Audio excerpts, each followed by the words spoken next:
Hi friends, ഇന്ന് നമ്മൾ ചർച്ച ചെയ്യാൻ പോകുന്നത് ഹിമാലയൻ നദിയായ സിന്ധുവിനെ പറ്റിയാണ്. നമ്മൾ സിന്ധുവിനെ ഇൻഡസ് എന്നും പറയാറുണ്ട്. കഴിഞ്ഞ 2 ക്ലാസ്സിൽ നമ്മൾ 2 ഹിമാലയൻ നദികൾ പഠിച്ചായിരുന്നു. ഒന്ന് ബ്രഹ്മപുത്ര, 2 ഗംഗ. അപ്പോ നമുക്ക് എങ്ങനെ മാപ്പിലൂടെ സിന്ധു നദിയെ പറ്റി പഠിക്കാമെന്ന് നോക്കാം.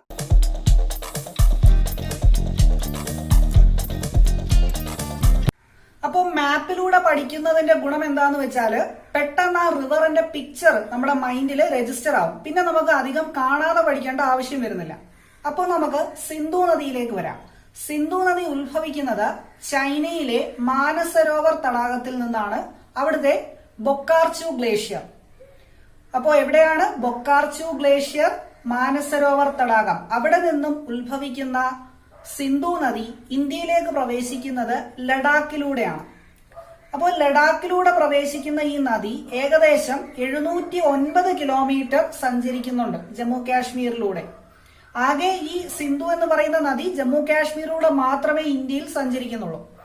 എന്നിട്ടത് പ്രവേശിക്കുന്നത് പാകിസ്ഥാനിലേക്കാണ്. അപ്പോൾ പാകിസ്ഥാനിലാണ് സിന്ധു നദിയുടെ മെജോറിറ്റി പോർഷനും കിടക്കുന്നത്. അപ്പോൾ നമുക്ക് പറയാം, പാകിസ്ഥാനിൽ ആണ് കൂടുതലായിട്ടും സിന്ധു നദി ഒഴുകുന്നത്. അപ്പോ പാകിസ്ഥാന്റെ ജീവരേഖ, പാകിസ്ഥാന്റെ ദേശീയ നദി എന്നൊക്കെ അറിയപ്പെടുന്ന നദിയാണെന്ത്? സിന്ധു.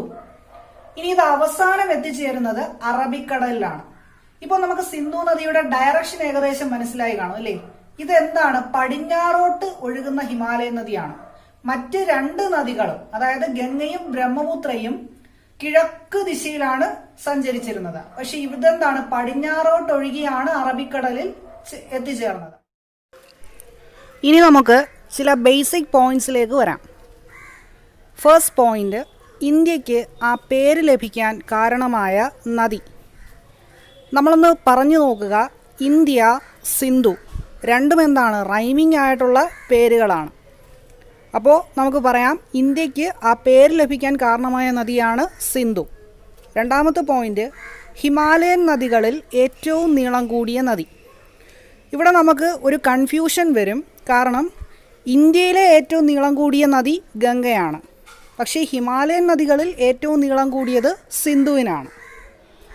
കാരണം സിന്ധു പാകിസ്ഥാനിലൂടെയും ചൈനയിലൂടെയും ഒഴുകുന്നുണ്ട്. അതുപോലെ തന്നെ ബ്രഹ്മപുത്ര ചൈനയിലും ഇന്ത്യയിലും ഒഴുകുന്നുണ്ട്. പക്ഷേ ഗംഗ കൂടുതലും ഒഴുകുന്നത് ഇന്ത്യയിലാണ്. അതുകൊണ്ട് ഇന്ത്യയിലെ ഏറ്റവും നീളം കൂടിയ നദി ഗംഗയാണ്. ഹിമാലയൻ നദികളിൽ ഏറ്റവും നീളം കൂടിയ നദി സിന്ധുവാണ്. ഋഗ്വേദത്തിൽ ഏറ്റവും കൂടുതൽ പരാമർശിക്കുന്ന നദിയാണ് സിന്ധു. മോഹൻജദാരോ സ്ഥിതി ചെയ്യുന്ന നദീതീരം.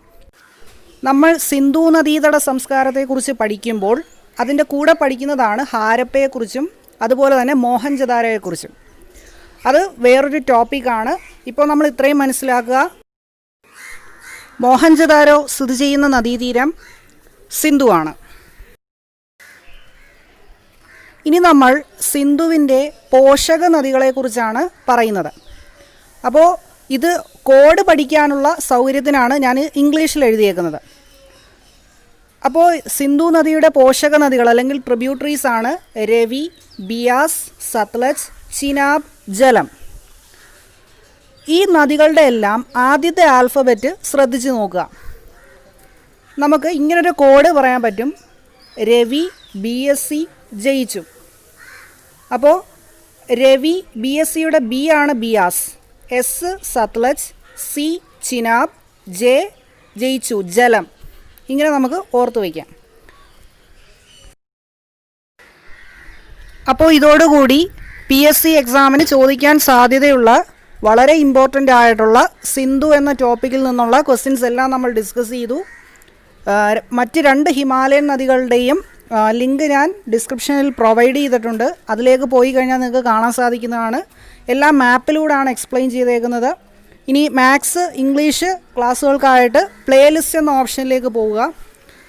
അതുപോലെ തന്നെ ഈ മാജിക് ബുക്ക് എന്ന ഈ യൂട്യൂബ് ചാനൽ നിങ്ങൾ സബ്സ്ക്രൈബ് ചെയ്യുക. അതുപോലെ തന്നെ ആ ബെൽ ഐക്കൺ കൂടെ ഒന്ന് എനേബിൾ ചെയ്യുക. അപ്പോൾ അടുത്ത ക്ലാസ്സിൽ ഇനി നമുക്ക് കാണാം.